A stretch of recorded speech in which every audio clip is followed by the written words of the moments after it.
కార్తీక మాసే సత్యనారాయణ స్వామి వ్రతకథాయాం ప్రథమోధ్యాయ ప్రారంభః. సూతోవాచ ఏకదా నైమిషారణ్యే ఋషయః శౌనకాదయః ప్రప్రశ్య రాగతాం survey సూతం పౌరాణికం ఖలు.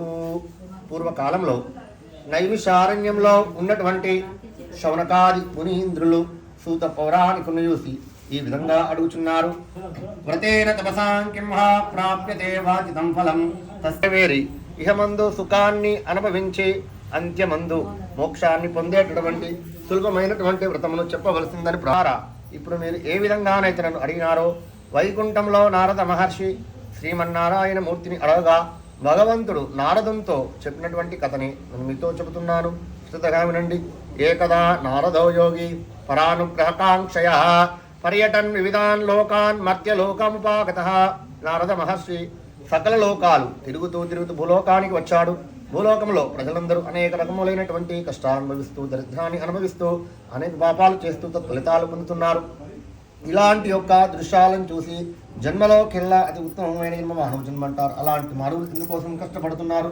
వీళ్ళ యొక్క దుఃఖము దరిద్రము అంతా తొలగిపోవడానికి మార్గం లేదా అని ఆలోచించుకొని అక్కడి నుంచి వైకుంఠానికి వెళ్ళను. ఆ యొక్క వైకుంఠంలో శ్రీమన్నారాయణమూర్తి తత్ర నారాయణం దేవం శుక్లవర్ణం చతుర్భుజం శంఖ చక్ర గదా పద్మ వనమాలా విభూషితం దృష్ట్వాంతం దేవదేవేశం స్తోతుం సముపచక్రమే. 4 భుజముల యందు శంఖము, చక్రము, గద, పద్మము ధరించినటువంటి వాడై, వనమాల చేత అలంకృతుడై, లక్ష్మీ సమేతుడై శేషసాయిపై ఉన్నటువంటి సమయంలో శ్రీమన్నారాయణమూర్తిని నారద మహర్షి చూసి ఈ విధంగా స్తోత్రం చేస్తున్నాడు. శుత్వా స్తోత్రం తతో విష్ణున్నాదం ప్రత్యభాషతు నమో వాంగ్ మనసాతీత రూపాయ విశక్తరే ఆది మధ్యాంతహీనాయ నిర్గుణాయ గుణాత్మనే సర్వేషాం ఆదిభూతాయ భక్తానామార్తినాశనే. ఏ భగవాన్, మనస్సునకు గాని వాక్కునకు గాని మహానుభావుడవు అని నమస్కరించగా శ్రీమన్నారాయణమూర్తి విధంగా పలుకుచున్నాడు. కిమర్థమాగతోసి త్వం కింతే మనసి వర్తతే కథయస్వ మహాభాగం తస్తరవం కథయామి తే. నారద, ఎందుకోసం వచ్చావు? నీ మనసులో ఎలాంటి సంకల్పం కలిగిందో చెప్పమని పలకగా నారద మహర్షి విధంగా అంటున్నాడు. మర్త్యలోకే జనా సర్వే నానా క్లేశమన్వితాన్ నానా యోని సమత్పన్నాః పశ్చంతే పాపకర్మిభి. ఏ స్వామి, జన్మలోకెల్లా అది ఉత్తమమైన జన్మ మానవ జన్మ అంటారు. అలాంటి మనకు దరిద్రాన్ని అనుభవిస్తూ అనేక పాపాలు చేస్తూ ఫలితాలు పొందుతున్నారు. వీళ్ళ యొక్క దుఃఖము దరిద్రము అంతా తొలగిపోవడానికి ఏదైనా ఉపాయం ఉంటే సెలవీయండి పలకగా శ్రీమన్నారాయణమూర్తి ఈ విధంగా చెబుతున్నాడు. భగవాన్ వాచ వ్రతమస్తి మహాపుణ్యం స్వర్గమర్తేష దుర్లభం. సత్యనారాయణ స్వామి యొక్క వ్రతం అనగా నా యొక్క వ్రతమే ఉన్నది. ఈ యొక్క వ్రతాన్ని ఎవరైతే ఆచరిస్తారో వారి యొక్క దుఃఖము దరిద్రము అంతా తొలగిపోతాయని పలకగా నారద మహర్షి మళ్ళీ అడుగుచున్నాడు. నారదోవాచ కిం ఫలం కిం విధానంచ కృతం కేనైవ తద్వ్రతం. ఏ స్వామి, ఈ వ్రతాన్ని ఏ విధంగా ఆచరించాలి, ఎప్పుడు ఆచరించాలి, ఎలా ఆచరించాలి, దాన్ని సవిస్తారంగా చెప్పవలసిందని ప్రార్థించగా శ్రీమన్నారాయణమూర్తి ఈ విధంగా చెబుతున్నాడు. భగవాన్ వాచ దుఃఖ శోకాదిశమనం ధనధాన్యాభిమర్ధనం సౌభాగ్య సంతతికరం సర్వత్ర విజయప్రదం మాగేవా మాధవే మాసి కార్తికేవా శుభే దినే సంగ్రమారంభ వేళాయాం యదా క్లేశశతంభవ దారిద్ర్యశ్రమణార్థం చ వ్రతం కార్యం వరేప్సువే. నారద, శ్రద్ధతోని విను. చైత్ర వైశాఖ మాసములు యందు గాని, ఆశ్వేజ కార్తీక మాసములు యందు గాని, మాఘ పాల్గొన మాసములు యందు గాని, ఏకాదశి ఎందైనను, పౌర్ణమి ఎందైనను, రవి సంక్రమణం ఎంతైనను ఆచరించవచ్చును. కష్టాలు వచ్చినప్పుడు, సుఖ సంతోషాలు కలిగినప్పుడు, శుభకార్యాలను ఆచరించినప్పుడు ఈ వ్రతం చేయవచ్చును. ఎప్పుడైతే మనసులో వ్రతం చేయాలనే సంకల్పం కలుగుతుందో అదే రోజున కానీ మరుసటి రోజున కానీ వ్రతం ఆచరించవచ్చును. దేవాలయంలో కానీ కాలమే నిద్రలేచి నిత్య కర్మానుష్ఠానాలన్నీ ముగించుకొని ఆవు పేడ చేత గృహాన్ని శుభ్రంగా అలికి పంచరంగుల ముగ్గులు పెట్టి అరటి స్తంభాలు వేసి మామిడి తోరణాలు కట్టి సత్యనారాయణ స్వామిని భక్తి శ్రద్ధలతో పూజించవలయును. అరటి పండ్లు, పాలు, నెయ్యి, శర్కర, గోధుమ పిండి సపాతమొరట్లుగా స్వామి ప్రసాదం తయారు చేసి నివేదన పెట్టవలయును. ఈ విధంగా ఎవరైతే ఆచరిస్తారో వారి యొక్క దుఃఖము దరిద్రము అంతా తొలగిపోయి అష్టైశ్వర్యాలతో అభివృద్ధి పొంది ఇహమందు సుఖాన్ని అనుభవించి అంత్యమందు మోక్షాన్ని పొందుతారని ఆ యొక్క వైకుంఠములో శ్రీమన్నారాయణమూర్తి నారదునితో చెప్పినటువంటి కథనే ఈ యొక్క భూమండలంలో నైమిషారణ్యమనే పుణ్యక్షేత్రంలో సూత పౌరాణికుడు శౌనకాది మునీంద్రులకు వచించినారు. ఇది శ్రీస్కంద పురాణే రేవాకాండే సత్యనారాయణ స్వామి వ్రతకథాయాం ప్రథమోధ్యాయాం సమాప్తః. బోలో శ్రీరమా సహిత సత్యనారాయణ స్వామి సత్య భగవాన్ కీ స్వామి వ్రతకథాయాం ద్వితీయోధ్యాయ ప్రారంభః. సూతోవాచ అదాన్యస్యం ప్రవక్ష్యామి కృతం యేన పురాద్విజై కశ్చిత్ కాశీపురే రమ్యే హాసీద్ విప్రోతివర్ధినః క్షుద్భ్యాం వ్యాకులో భూత్వా నిత్యం బభ్రామ భూతలే. వైకుంఠంలో నారద మహర్షి మళ్ళీ భగవంతుని ఈ విధంగా అడుగుతున్నారు. స్వామి, ఇంతకుముందు ఈ వ్రతాన్ని ఎవరైనా ఆచరించినారా? ఒకవేళ ఆచరిస్తే వారు ఎలాంటి ఫలితాలను పొందారో చెప్పవలసిందని ప్రార్థించగా భగవంతుడు నారదునితోనూ సూతుడు శౌనకాది ఋషులతోనూ చెప్పుచున్నారు. పూర్వకాలంలో కాశీపట్టణంలో శతానందులనే బ్రాహ్మణోత్తముడు ఉండేవాడు. అతని అష్టదరిద్రుడు, అతనికి 10 మంది పిల్లలున్నారు. ప్రతిరోజు భిక్షాటన చేస్తూ జీవితాన్ని గడుపుకొనుచుండెను. ఒకరోజున భిక్ష కోసం వెళితే ఇతరులు కూడా తన గురించి ఇక్కడ భిక్షం వేయలేదు. మధ్యాహ్నం వరకు తిరిగాడు. సాయంకాలం కావస్తున్నది. ఆ బ్రాహ్మణోత్తముడు దుఃఖిస్తూ, హే పరమాత్మ, ఈ రోజున భిక్షాటనకు వెళ్తే ఇక్కడ భిక్షం దొరకలేదు. నేను వట్టి చిగులతో గృహానికి వెళ్తే వారి ఆ పిల్లలు అతనిచే దుఃఖిస్తూ ఉంటారు అని బాధపడుతూ ఉండగా భగవంతునికి వాని యందు కృప కలిగినది. అతనికి అష్టైశ్వర్యములు ఇవ్వగోరిన వాడే ముసలి బ్రాహ్మణుడి యొక్క రూపం ధరించి శతానందుడనే బ్రాహ్మణునికి ఎదురుగా వచ్చాడు. ముసలి బ్రాహ్మణ రూపం ధరించిన భగవంతుడు ఈ విధంగా అంటున్నాడు. ఓయి బ్రాహ్మణోత్తమ, ఇంత పెద్ద కాశీ పట్టణంలో వీధి వీధిన తిరుగుతూ ఎందుకు దుఃఖిస్తున్నావయా అని పలకగా శతానందుడనే బ్రాహ్మణుడు ఈ విధంగా అంటున్నాడు. ఓయి సన్యాసి, నేను శతానందుడనే బ్రాహ్మణోత్తములను భిక్షాటన చేస్తూ జీవితాన్ని గడుపుకుంటున్నాను. ఈ రోజు భిక్ష కోసం వెళితే ఇక్కడ భిక్షం దొరకలేదు. నా కష్టాలన్నీ చెప్పుకున్నాడు. నా యొక్క దుఃఖము దరిద్రము అంతా తొలగిపోవడానికి ఏదైనా ఉపాయం ఉంటే సెలవీయండి పలకగా వృద్ధ బ్రాహ్మణ వేషాధారి అయినటువంటి శ్రీమన్నారాయణమూర్తి ఈ విధంగా అంటున్నాడు. ఓయి బ్రాహ్మణత్వం దుఃఖి చెప్పు, నేను ఉపాయం చెబుతాను విను. సత్యనారాయణ స్వామి యొక్క వ్రతం ఆచరిస్తే కష్టాలన్నీ తొలగిపోతాయని వ్రత విధానం కూడా చెప్పి అదృశ్యమైపోయాడు. అప్పుడు అనుకుంటున్నాడు బ్రాహ్మణోత్తముడు సాక్షాత్కరించినటువంటి వాడు భగవంతుని భావించి తప్పకుండా వ్రతం చేస్తానని సంకల్పించుకున్నాడు. చక్కగా గృహం చేరుకున్నాడు. రాత్రి నిద్రపట్టలేదు. ఎప్పుడు తెల్లవారుతుందా, ఎప్పుడు వ్రతం చేస్తానని ఆరటపడుచున్నాడు. ప్రాతకాలమే నిద్రలేచి నిత్య కర్మానుష్ఠానాలన్నీ ముగించుకొని సత్యదేవుణ్ణి మనసులో నమస్కరించుకొని, ఏ సత్యదేవ, ఈ రోజు నేను భిక్షాటనకు వెళ్తాను. ఎంతటి ధనం దొరికినా ఆ ధనమంతా నీ పూజ కోసమే వినియోగిస్తాను స్వామి అని నమస్కరించుకొని భిక్ష కోసం బయలుదేరాడు. భగవంతుని యొక్క కృపచేత ప్రతిరోజు ఎవరైతే భిక్షం వేయకుండా వెళ్ళగొట్టేవారో వారందరూ పిలిచి మరి భిక్షం వేయగా అతి కొద్ది సమయంలోనే చాలా ద్రవ్యం దొరికింది. ఆ ధనాన్ని చూసి సంతోషపడి ఒక దుకాణంలోకి వెళ్ళి పూజా సామాగ్రి తెచ్చుకొని ఒక బ్రాహ్మణుడు ఒక బంధువును పిలుచుకొని ఉన్న దాంట్లోనే సత్యనారాయణ స్వామి వ్రతమును భక్తి శ్రద్ధలతో సమాప్తి పొందించాడు. ఏతస్మిన్ అంతరే కాలే కాష్టక్రేత సమాగత భీకాష్టాని సంస్థాప్య విప్రస్య గృహయామయౌ. ఒకరోజు బ్రాహ్మణుడు పౌర్ణమి రోజున సత్యనారాయణ స్వామి యొక్క వ్రతం చేస్తున్న సమయంలో ఒక బిల్లుడు శిరస్సు పైన కట్టెల మోపును పెట్టుకొని ఆ ప్రాంతం గుండా ప్రయాణం చేస్తున్నాడు. అది ఎండాకాలం, మధ్యాహ్న సమయం అయినది. కట్టెల మోపు అమ్ముడుపోలేదు. బ్రాహ్మణ్ యొక్క గృహం ముందుకు రాగానే దాహానికి తట్టుకోలేక కట్టెల మోపును గృహం ముందు దించుకుని లోనికి వెళ్ళాడు. ఆ యొక్క గృహంలో సత్యనారాయణ స్వామి యొక్క వ్రతం జరుగుతుండెను. ఆ యొక్క దృశ్యం చూసి అక్కడే కూర్చొని కథ విని తీర్థము ప్రసాదం తీసుకొని వ్రతమై బ్రాహ్మణుడు వద్దకు వచ్చి, ఓయి బ్రాహ్మణోత్తమ, ఈ వ్రతం ఏమిటి, ఎందుకు చేస్తున్నారు, మీకు తక్కువ ఉన్న వ్రతం చేస్తున్నారు అని పలకగా బ్రాహ్మణుడు ఈ విధంగా అంటున్నాడు. ఓయి బిల్లుడా, ఇది సత్యనారాయణ స్వామి యొక్క వ్రతం. ఒకప్పుడు నేను దరిద్రునిగా ఉంటుంది. ఈ వ్రత మహత్యం చేతనే నాకు ఇంతటి సంపత్తు కలిగింది అని పలకగా బిల్లుడు అంటున్నాడు. ఓయి బ్రాహ్మణోత్తమ, నాకు దరిద్రపాదంగా ఉన్నది. నేను కూడా వ్రతం తప్పకుండా ఆచరిస్తాను. కావున నాకు వ్రత విధానం తెలియపరచండి అని పలికి తీర్థ ప్రసాదములు తీసుకొని శిరస్సు పైన కట్టెల మోపు పెట్టుకొని ప్రయాణం చేస్తున్నాడు. కొంత దూరం వెళ్ళిన తర్వాత సత్యదేవుని మనసులో నమస్కరించుకొని, ఏ సత్యదేవ, బ్రాహ్మణత్వం దగ్గర విశేషం దగ్గర ఉన్నది. కావున మహావైభవంగా మీ యొక్క వ్రతం ఆచరించినారు. నా దగ్గర ప్రసిద్ధం లేదు. ఈ రోజు కట్టెలన్నీ అమ్మగా ఎంతైతే ధనం దొరుకుతుందో ఆ ధనం చేత మీ యొక్క వ్రతాన్ని తప్పకుండా ఆచరిస్తాను నమస్కరించుకున్నాడు. భగవంతుని యొక్క కృపచేత ఆ రోజు కట్టెలన్నీ అమ్ముడుపోగా సత్యనారాయణ స్వామి యొక్క వ్రతానికి ఎంతైతే ధనం ఖర్చు అవుతుందో అంతే ధనం దొరికింది. ఆ ధనాన్ని తీసుకొని ఒక దుకాణంలోకి వెళ్ళి పూజా సామాగ్రి తెచ్చుకొని ఒక బ్రాహ్మణుడు ఒక బంధువును పిలుచుకొని ఉన్న దాంట్లోనే సత్యనారాయణ స్వామి వ్రతమును భక్తి శ్రద్ధలతో సమాప్తి పొందించాడు. అది మొదలు ప్రతి పౌర్ణమికి వ్రతం చేస్తూ ఇహమందు సుఖాన్ని అనుభవించి అంత్యమందు మోక్షాన్ని పొందాడు. ఇది శ్రీస్కాంద పురాణే రేవాకాండే సత్యనారాయణ స్వామి వ్రతకథాయాం ద్వితీయోధ్యాయాం సమాప్తః. బలో సత్య భగవాన్ మందిరే వైకుంఠే కనకాచలే నారాయణాత్యాచలే లోకాలోకమహాచలే నిషదే పుణ్యే చ పుష్పాచలే మాయాఖ్యో భగవాన్ పురాణ పురుష కుర్యాస్తదా మంగళం. శ్రీరస్తు మంగళాని భవంతు సమస్త సన్మంగళాని. సత్యనారాయణ స్వామి వ్రతకథాయాం తృతీయోధ్యాయ ప్రారంభః.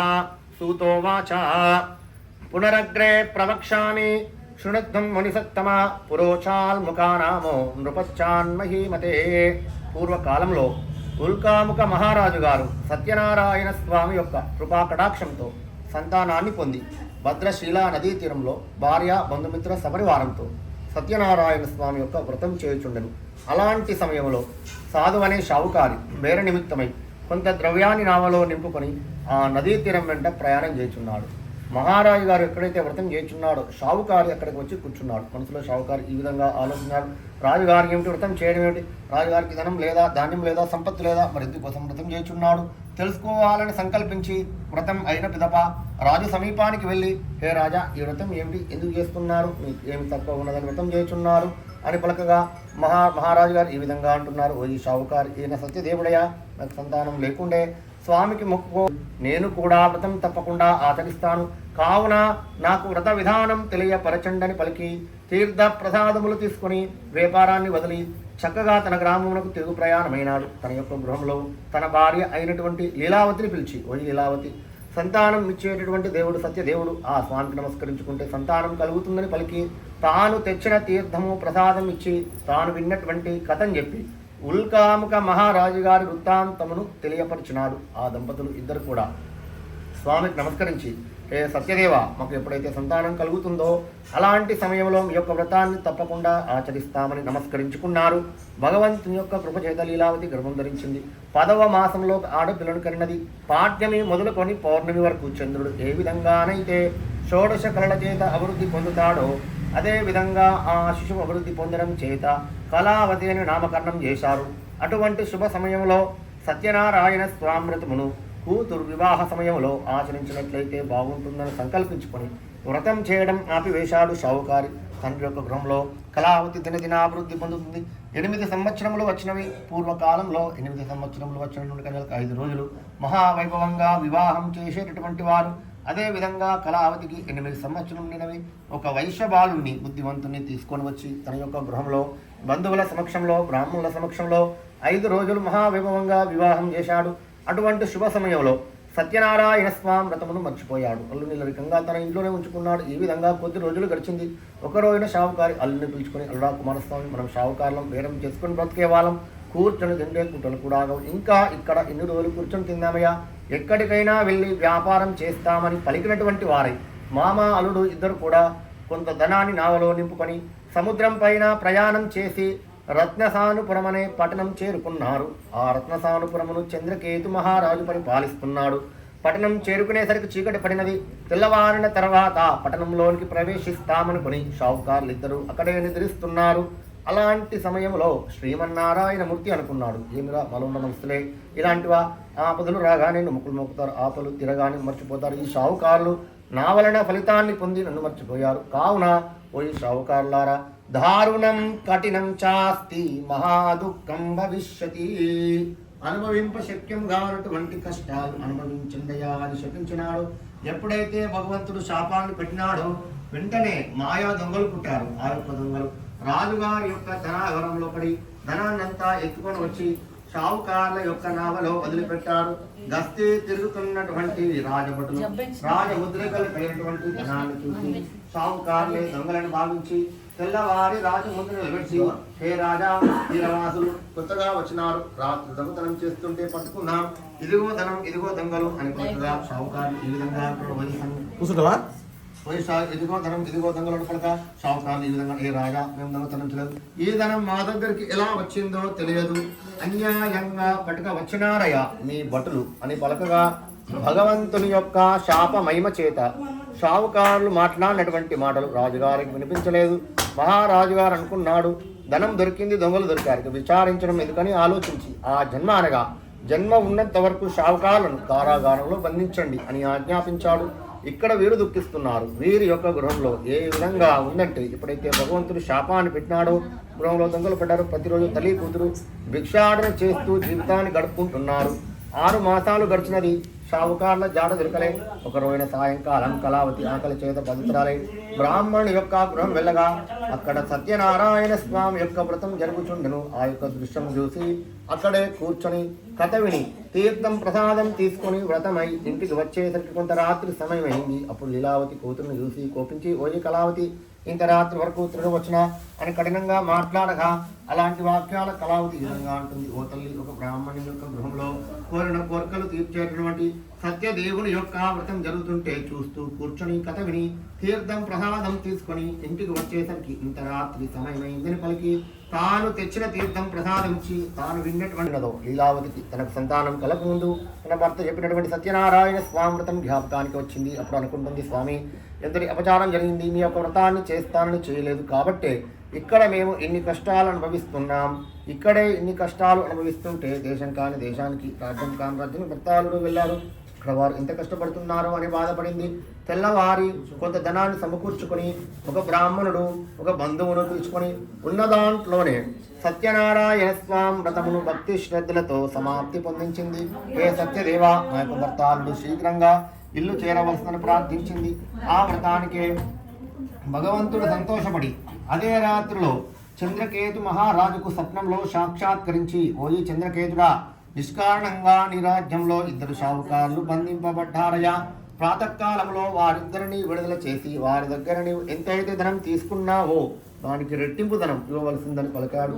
అలాంటి వాక్యాలకు మహారాజు గారు భయపడి దిగ్గున లేచి కూర్చున్నాడు. వెంటనే నిత్య కర్మానుష్ఠానాలను ముగించుకొని సభలో కూర్చొని మంత్రులను విచారించి 2 షావుకారులను విడుదల చేయమని ఆజ్ఞాపించాడు. రాజుగారి ఆజ్ఞ ప్రకారం 2 షావుకారులకు కాళ్లకు చేతులకు సంకెళ్ళు వదిలేసి రాజు ముందుకు తీసుకొని వచ్చి నిలబెట్టారు. షావుకారులు భయభ్రాంతులై శిరస్సులు కిందకు వంచుకొని నిలబడ్డారు. మహారాజు గారు అంటున్నారు, ఓ ఈ షావుకారులారా, ఇప్పుడు మీకు ఎలాంటి భయం లేదు. మీరు మా యొక్క పట్టణానికి బేర నిమిత్తమై వచ్చారు. మీ ధనాన్నంతా మేమే తీసుకున్నాం. మీ ధనానికి రెట్టింపు ధనాన్ని తీసుకొని మీరు మీ యొక్క పట్టణానికి వెళ్ళండి. మీ యొక్క రాకు కోసం భార్య పిల్లలు ఎదురు చూస్తుంటున్నారు అని పలకగా షావుకారులు ధనాన్నంతా నావలో నింపుకొని రాజుగారి దగ్గర ఆజ్ఞ తీసుకొని తిరుగు ప్రయాణమవుతున్నారని భగవంతుడు నారదునితోనూ సూతుడు శ్రవణకాది ఋషులతోనూ వచించినారు. ఇది శ్రీస్కాంధ పురాణే రేవాకాండే సత్యనారాయణ స్వామి వ్రతకథాయాం 3యోధ్యాయాం సమాప్తః. బలో సత్యనారాయణ స్వామి సత్య భగవాన్ కీ జయ. ప్రారంభః. సూతోవాచ యాత్రాం కృత్వా తతుస్తాదుర్మంగళాచార్య పూర్వకం. ఎప్పుడైతే షావుకారులు రాజుగారి దగ్గర ఆజ్ఞ తీసుకొని తిరుగు ప్రయాణమవుతూ వారి యొక్క నావలో వస్తున్నారు. అలాంటి సమయంలో షావుకారి అల్లుడితో ఈ విధంగా అంటున్నాడు, అల్లుడా, మనం నిజంగా అదృష్టవంతులం. 6 మాసాలు శిక్ష వేసినందుకే ఇంత ధనం ఇచ్చాడే, ఇంకో 6 మాసాలు ఉంచుకుంటే ఇంకా ఎంత ధనం ఇచ్చేవాడో అని పలకగా, ఇన్ని కష్టాలు పడినప్పటికీ నేను జ్ఞాపకానికి రావడం లేదు. మళ్ళీ వీరిని పరీక్షిస్తామనే సంకల్పం చేత త్రిదండి అనగా సన్యాసి వేషం ధరించి షావుకారుల ముందు ప్రత్యక్షమై, ఓయి షావుకారులారా, మీరు యొక్క రాజ్యంలో బేరం చేసినారు కదా, ఎంత ధనం లాభం వచ్చింది, మీ నావలో ఎలాంటి ద్రవ్యం ఉందయా అని పలకగా షావుకారులు ఈ విధంగా అంటారు, ఓయి సన్యాసి, మా దగ్గర ఎటువంటి ధనం ఉంటే నీకు ఏమి లాభం? దానం చేయమంటావు, ధర్మం చేయమంటావు, లేకపోతే మా యొక్క ధనమంతా ఎత్తుకుపోదాం అనుకుంటున్నావా? అలాంటి ద్రవ్యం మా దగ్గర ఏమాత్రము లేదు. మా యొక్క నావలో ఆకులు తీగలు మాత్రమే ఉన్నవి అని పలకగా సన్యాసి వేషాధారి అయినటువంటి శ్రీమన్నారాయణమూర్తి తదాస్తు అన్నాడు. అనిశ్చలోని ధనం చూసేసరికి పచ్చగా ఆకులు తీగలు కనిపించినవి. ఇలాంటి యొక్క దృశ్యాన్ని చూసి మూర్చపోయారు. కొంత సమయం గడిచిన తర్వాత తెలివిని పొంది దుఃఖిస్తూ ఉండగా అల్లుడంటున్నాడు, మామ, వచ్చిన వారిలో సామాన్య వాడు కాదు. వాని ముందు అబద్ధాలాడాం, అవే నిజమైనవి. మన యొక్క తప్పునంతా, మన యొక్క అపచారాన్నంతా వేడుకున్నట్లయితేనే మన యొక్క ధనం మనకు వస్తుంది, లేకపోతే నయా పైసా ధనం రాదు అని పలకగా మామ అల్లుడు ఇద్దరు కూడా సన్యాసి వేషాధారి అయినటువంటి భగవంతుని దగ్గరికి వెళ్ళి వారి పాదముల మీద పడి, స్వామి, మీరు సామాన్య మానవులు కాదు. యక్షులో, కిన్నరులో, గంధర్వులో తపస్సు చేసినటువంటి పుణ్యాత్ములో మాకు తెలియదు. మీ ముందు అబద్ధాలాడాం, అవే నిజమైనవి. మా యొక్క తప్పునంతా క్షమించమని మాటికి దుఃఖిస్తూ ఉండగా సన్యాసి వేషాధారి అయినటువంటి శ్రీమన్నారాయణమూర్తి ఈ విధంగా అంటున్నాడు, ఓ షావుకారి, నా యొక్క వ్రతాన్ని చేస్తానని చేయలేదు కాబట్టి నువ్వు ఇన్ని కష్టాలు పడుతున్నావు అని పలకగా అప్పుడు షావుకారికి సత్యదేవుడు జ్ఞాపకానికి వచ్చాడు. పరంధామ బ్రహ్మాది దేవతలే మీ యొక్క మాయకు లోబడిపోతారు.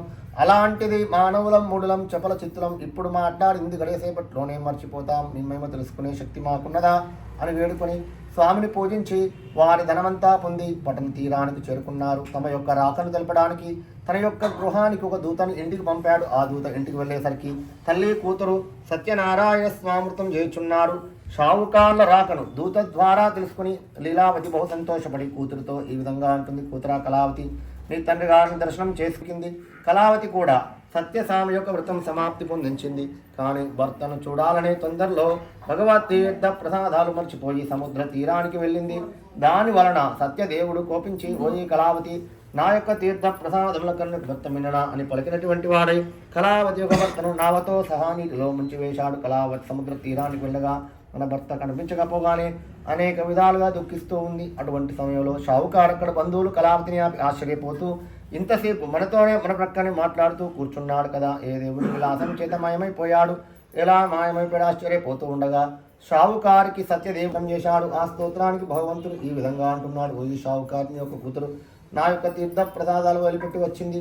అందుకొరకే ఇంతటి దుఃఖాన్ని పొందుతున్నప్పుడు కళావతికి తాను వ్రతం చేసింది కానీ తీర్థం ప్రసాదం తీసుకోలేదని జ్ఞాపకానికి వచ్చింది. వెంటనే గృహానికి వెళ్ళి భగవత్ తీర్థ ప్రసాదాలు స్వీకరించి సముద్ర తీరానికి వచ్చింది. తన భర్తను దర్శించి అక్కడే సత్యనారాయణ స్వామి వ్రతం చేసి మంగళవాయిద్యాల చేత గృహానికి వెళ్ళి మామ తప్పితే అల్లుడు, అల్లుడు తప్పితే మామ, ఇలాకొకసారి సత్యనారాయణ స్వామి